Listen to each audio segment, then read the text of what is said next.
So, hello students, I am Nitin Sharma. I welcome you all to this amazing platform of Study Path. Today, we are discussing about the refraction of light, its laws and lenses. Okay, अपना mirror formula भी पिछले video में बच गया था, वो भी अपन इस वीडियो में कवर कर लेंगे. उसके अलावा अपने साइन कन्वेंशंस जो थे मिरर्स के वो भी हम आज कंप्लीट कर लेंगे. हमने पिछली वीडियो में साइन कन्वेंशन से पहले रे डायग्राम्स देख लिए थे कॉनकेव कॉन्वेक्स दोनों मिरर्स के. तो हम इस वीडियो को स्टार्ट करते हैं. Let's begin.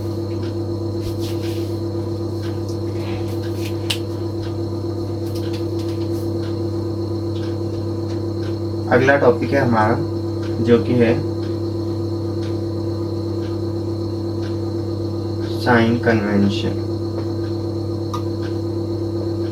अब बच्चों साइन कन्वेंशन मतलब होता है कि अभी देखो मिरर फॉर्मूला अपन पढ़ेंगे इसके अंदर. उसमें क्या होगा, अलग अलग अपन को ऑब्जेक्ट्स की प्लेसेस दे रखेगी, डिस्टेंस दे रखी होगी और हमें उसकी मदद से इमेज की डिस्टेंस और फोकल लेंथ ये सब निकालनी होगी. तो उसके लिए हमें पता होना चाहिए कि हम मिरर के कौन सी साइड जो ऑब्जेक्ट रहता है तो पॉजिटिव होगा या नेगेटिव होगी उसकी डिस्टेंस मिरर के कौन सी साइड. ठीक है, तो अगर हम ये मिरर ले लें, आप कॉन्वेक्स भी ले सकते. तो ये जो मिरर है इसके जो अगर इधर साइड कोई ऑब्जेक्ट रखा है तो हर बार पॉजिटिव होगा और इधर साइड कोई रखा है तो हर बार वो नेगेटिव होगा. आई होप आपको ये दोनों चीज़ें क्लियर होगी. एक और पॉइंट इसमें आता है, अगर कोई ऑब्जेक्ट ये जो अपने प्रिंसिपल एक्सिस के ऊपर रखा रहता है तो भी वो पॉजिटिव होता है और अगर नीचे रखा होगा तो नेगेटिव हो जाएगा. ये बस 4 पॉइंट है. मतलब अब देखो इससे क्या हुआ, ऑब्जेक्ट हर बार नेगेटिव होगा. क्यों? क्योंकि हम ऑब्जेक्ट को हर बार इधर साइड रखते हैं, नेगेटिव साइड है ना. मतलब मिरर के लेफ्ट हैंड साइड रखते हैं तो हर बार ऑब्जेक्ट नेगेटिव होगा, उसकी इमेज पॉजिटिव बनती है ना कभी कभी. और अगर ऊपर ऑब्जेक्ट रखा है तो पॉजिटिव, नीचे ऑब्जेक्ट रखा है तो नेगेटिव.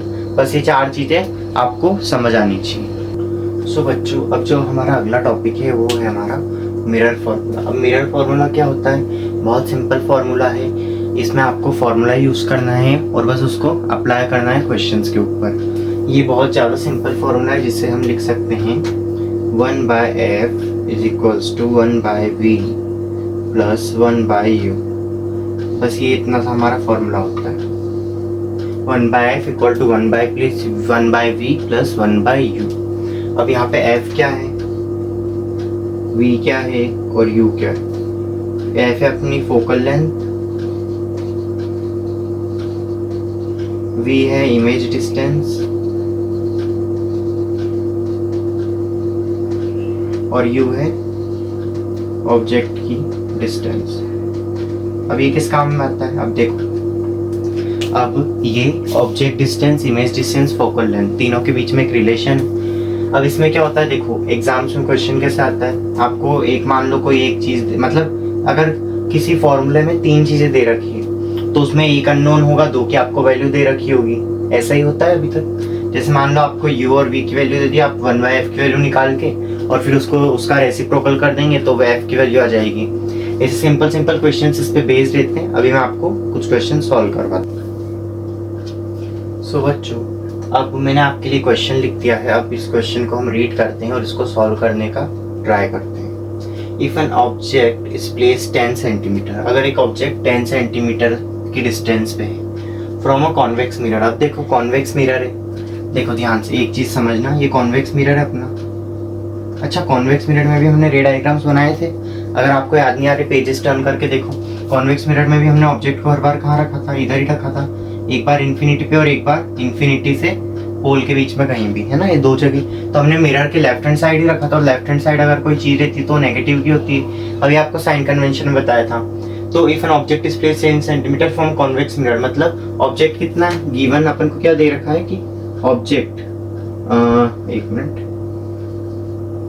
ऑब्जेक्ट डिस्टेंस u कितना दे रखा है, -10 सेंटीमीटर. अब -10 देखो मैंने आपको बता दिया, कॉन्वेक्स मिरर में ऑब्जेक्ट हम हर बार किधर रखते हैं, लेफ्ट हैंड साइड रखते हैं और साइन कन्वेंशन के थ्रू वो नेगेटिव हो जाता है. अब mirror of radius of curvature 60 centimetre. अब देखो ध्यान से, रेडियस ऑफ कर्वेचर आपको 60 सेंटीमीटर दे रखा है. अच्छा, रेडियस ऑफ कर्वेचर मतलब क्या होता है? आर, वही जो कॉन्वेक्स मिरर की रेडियस होती है ना। रेडियस कितनी है अपनी? 60 सेंटीमीटर है। अच्छा, अब है ना, ध्यान से अगर आपको याद हो तो मैंने आपको कैरेक्टरिस्टिक्स में लिखवाया था कि जो फोकस होता है, फोकस का फॉर्मूला क्या होता है? Focus equals to radius upon 2, यही होता है फोकस, r/2। तो अपना यहाँ से फोकस क्या आ जाएगा? रेडियस की वैल्यू रखते हैं यहाँ पे, फोकस आ जाएगा 60 सेंटीमीटर डिवाइड बाय 2, जो कि इक्वल होता है 30 सेंटीमीटर के। अब देखो यहाँ पे हमको u पता है, ये रहा, फोकस पता चल गया कितना है। अब हम डायरेक्ट फॉर्मूला लगा देंगे, कौन सा? मिरर फॉर्मूला, क्योंकि हमें क्या निकालना है? आगे देखो, position of image. Position of image मतलब v हमें निकालना है, तो फॉर्मूला लगा दो direct, 1/f equal to 1/v plus 1/u। अब देखो 1/v जो है अपना, वो अपन को निकालना है, मतलब v निकालना है, तो अपन u को उधर भेज देंगे, तो ये क्या हो जाएगा? 1/f minus 1/u। अब बस f और u की यहाँ पे वैल्यू रखनी है। f की वैल्यू है 1/30 माइनस u की वैल्यू क्या है? 1/10, और ये माइनस का हो जाएगा क्योंकि u की वैल्यू माइनस में। आप इसको जब सॉल्व करेंगे, मैं यहाँ पे इसको सॉल्व कर देता हूँ, 1/30 प्लस 1/10। अब आप इसका जब LCM वगैरह लेंगे तो ये आ जाएगा आपका 30 और 3 + 1, तो आ जाएगा 4/30। अब देखो बच्चों, आई होप, मुझे लगता है कि आपको कॉमन लेके LCM लेना आता होगा, आप 10th क्लास में आ गए हैं। तो ये अपनी वैल्यू है 1/v की। देखो ध्यान से, 1/v अपन ने निकाला था, u को उधर भेज दिया। देखो मैं वापस बता देता हूँ, ऑब्जेक्ट आपका 10 सेंटीमीटर पे रखा है और वो ऑब्जेक्ट हर बार लेफ्ट में रखा रहता है, इसलिए हम उसकी वैल्यू नेगेटिव कंसीडर करेंगे। रेडियस आपकी 60 सेंटीमीटर थी, हमने फोकस का फॉर्मूला लगाया r/2, यहाँ से फोकस की वैल्यू है 30 सेंटीमीटर। फोकस और ऑब्जेक्ट की वैल्यू हमने फॉर्मूले में डाल ली और u को इधर बुला लिया नेगेटिव का, क्योंकि हमें v की वैल्यू निकालनी थी। तो इसको जब हमने माइनस करा और सॉल्व करने पे 4/30 आया, तो v की वैल्यू क्या जाएगी? 30/4। आप जब इसको डिवाइड करोगे तो u की वैल्यू आ जाएगी 4 7 28, 7.5 सेंटीमीटर। आई होप आपको ये क्वेश्चन क्लियर हुआ होगा, बहुत सिंपल क्वेश्चन था ये। अब इसको रब करके मैं आपके लिए 1-2 क्वेश्चन और लिख देता हूँ ताकि आपको समझने में आसानी रहेगी। सो बच्चों, अब एक और क्वेश्चन मैंने आपके लिए यहाँ पे लिखा है, जो कि हमें कह रहा है an object is placed at a distance of 10 centimetre from a convex mirror. ये कॉन्वेक्स मिरर है जिससे ऑब्जेक्ट की डिस्टेंस हमें दे रखी है 10 सेंटीमीटर और focal length 15 centimetre. Focal length 15 centimetre है। Find the position and nature of image. अच्छा, अब इसमें हमें पोजीशन मतलब v निकालना है और नेचर ऑफ इमेज बताना है कि इमेज का नेचर कैसा होगा, रियल होगी, इन्वर्टेड होगी, वर्चुअल होगी, इरेक्ट होगी, कैसी होगी वो इमेज। तो अब देखो, ये मैं आपको निकालना सिखाता हूँ। सबसे पहले हम ऑब्जेक्ट की डिस्टेंस को u डिनोट करते हैं, जो कि हमारा 10 सेंटीमीटर। अब क्या मैंने सही लिखा है? नहीं, 10 सेंटीमीटर नहीं होगा, -10 सेंटीमीटर होगा, क्योंकि अभी देखो कॉन्वेक्स मिरर है। वापस हम ऑब्जेक्ट को कहाँ रखते हैं? ये हमारा कॉन्वेक्स मिरर है, ये हम ऑब्जेक्ट को हर बार यहाँ रखते हैं और इधर रखते हैं लेफ्ट हैंड साइड जब वो नेगेटिव होती है वैल्यू। ठीक है, हमारा फोकल लेंथ कितनी दे रखी है? फोकल लेंथ दे रखी है 15 सेंटीमीटर। पोजीशन मतलब v निकालना है, तो 1/f equal to 1/v plus 1/u।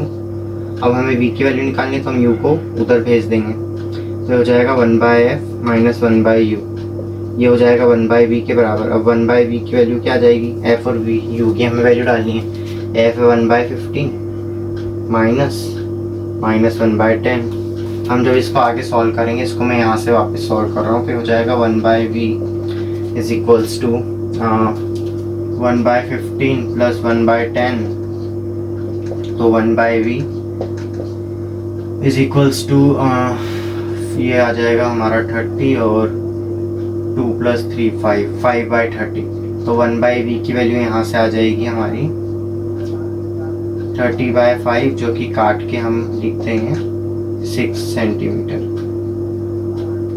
अब देखो, हम ऑब्जेक्ट को जब यहाँ रखते हैं कॉन्वेक्स मिरर में, तो उसकी इमेज बनती है राइट साइड। अब ये 6 सेंटीमीटर, हम इससे भी देख सकते हैं कि देखो इमेज कहाँ बन रही है? 6 सेंटीमीटर बन रही है। 6 इकाई का है जो 6 सेंटीमीटर, इसमें 6 का इकाई हमारा पॉजिटिव वैल्यू है और पॉजिटिव वैल्यू इधर आती है। तो ये यहाँ कहीं बन रही होगी 6 सेंटीमीटर दूर इसकी इमेज।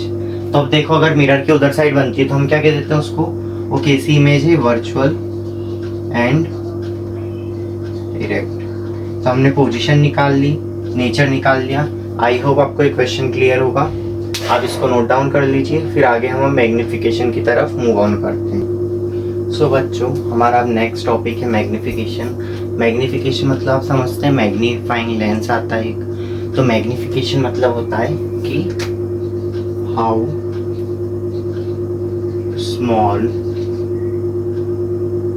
स्मॉल और बिग द इमेज इज। मतलब जो इमेज है, मैग्निफिकेशन की डेफिनेशन सिंपल सी है कि जो इमेज है वो कितनी छोटी बन रही है या फिर कितनी बड़ी बन रही है। अब मैग्निफिकेशन का मतलब आप समझ गए होंगे। इसका एक फॉर्मूला होता है height of image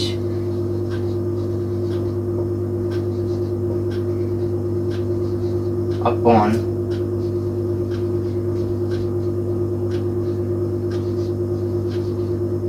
height of object, जो भी होता है -v/u। अब देखो ये हमारा मैग्निफिकेशन का फॉर्मूला है, जो कि क्या बन गया, मैग्निफिकेशन इक्वल टू -v/u।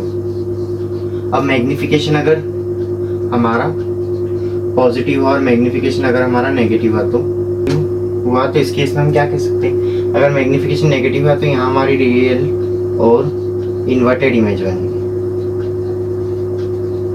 और मैग्निफिकेशन पॉजिटिव हुआ तो यहाँ हमारी बनेगी वर्चुअल एंड इरेक्ट इमेज। और अगर मैग्निफिकेशन 1 से छोटा हुआ तो ये कैसा बनेगा, तो ये हमारी बनेगी स्मॉल इमेज। और मैग्निफिकेशन अगर 1 से बड़ा हुआ, 1 से लार्ज हुआ, तो हमारी बनेगी लार्ज इमेज। आई होप आपको ये क्लियर हुआ होगा। देखो मैं एक बार आपको मैग्निफिकेशन समझा देता हूँ। इसका मतलब होता है कि इमेज कितनी छोटी या कितनी बड़ी बन रही है। इसका फॉर्मूला होता है -v/u, जिसको हम ये लिख सकते हैं, v होता है हाइट ऑफ इमेज या फिर इमेज डिस्टेंस और height of object upon object distance. Magnification positive है तो वर्चुअल और डायरेक्ट इमेज बनेगी, अगर मैग्निफिकेशन नेगेटिव है तो रियल और इन्वर्टेड इमेज बनेगी। मैग्निफिकेशन अगर 1 से छोटा है तो स्मॉल इमेज और 1 से बड़ा है तो लार्ज इमेज हमारी बनेगी। ये आपको क्लियर होना चाहिए। अब एक क्वेश्चन आते हैं, यहाँ पे माइनस क्या है। आप देखो अगर हम इसको ऑब्जेक्ट की डिस्टेंस ले रहे तो देखो ऑब्जेक्ट डिस्टेंस हर बार हम लेफ्ट में लेते हैं तो हर बार नेगेटिव आती है। दैट्स वाई यहाँ पे एक नेगेटिव का साइन आता है। इससे रिलेटेड एक क्वेश्चन और करवा देता हूँ। तो बच्चों अब हमारा जो नेक्स्ट क्वेश्चन है, मतलब हमने 2 क्वेश्चन ऑलरेडी हम कर चुके हैं। जो थर्ड क्वेश्चन है हमारा मैग्निफिकेशन पे बेस्ड है, जो कि क्या कह रहा है कि an object is placed at a distance of 12 centimetre. Object का हमें डिस्टेंस दे रखा है वही -12 सेंटीमीटर। आई होप आपको ये क्लियर हुआ होगा। उसके बाद in front of a concave mirror, इस बार कॉन्केव मिरर के फ्रंट में है, वही ऑब्जेक्ट नेगेटिव साइड बैठता है हमारा। It forms the real image 4 time larger than the object. ये गौर करने वाली बात है, ये रियल इमेज बना रहा है 4 टाइम्स ऑब्जेक्ट की। मतलब ऑब्जेक्ट तो हमें दे नहीं, ऑब्जेक्ट हमें दे रखा है। अब देखो 4 टाइम्स लार्जर देन ऑब्जेक्ट, अगर ऑब्जेक्ट मान लो इतना सा है तो ये इसका 4 गुना बड़ी इमेज हमारी बना रहा है। अगर यहाँ पे हमें दे रखा है it forms the real image. Real image अभी मैंने आपको बताया था मैग्निफिकेशन में, अगर रियल इमेज तो रियल इमेज मतलब क्या होता है, मैग्निफिकेशन हमारा नेगेटिव होगा तो मैग्निफिकेशन हो जाएगा हमारा -4। अब मैग्निफिकेशन -4 क्यों हुआ, क्योंकि वो 4 टाइम्स बड़ा है ऑब्जेक्ट से, ठीक है, और बड़ी इमेज बना रहा है। Calculate the distance of image, तो हमें v निकालना है। अब v के लिए फॉर्मूला लगा तो m = -v/u।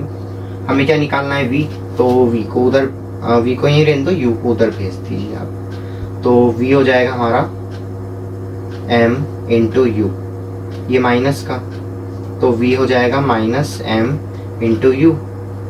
अब यहाँ से हम लिख सकते हैं कि v की वैल्यू क्या होगी, माइनस, अब देखो m की वैल्यू क्या है, m की वैल्यू -4,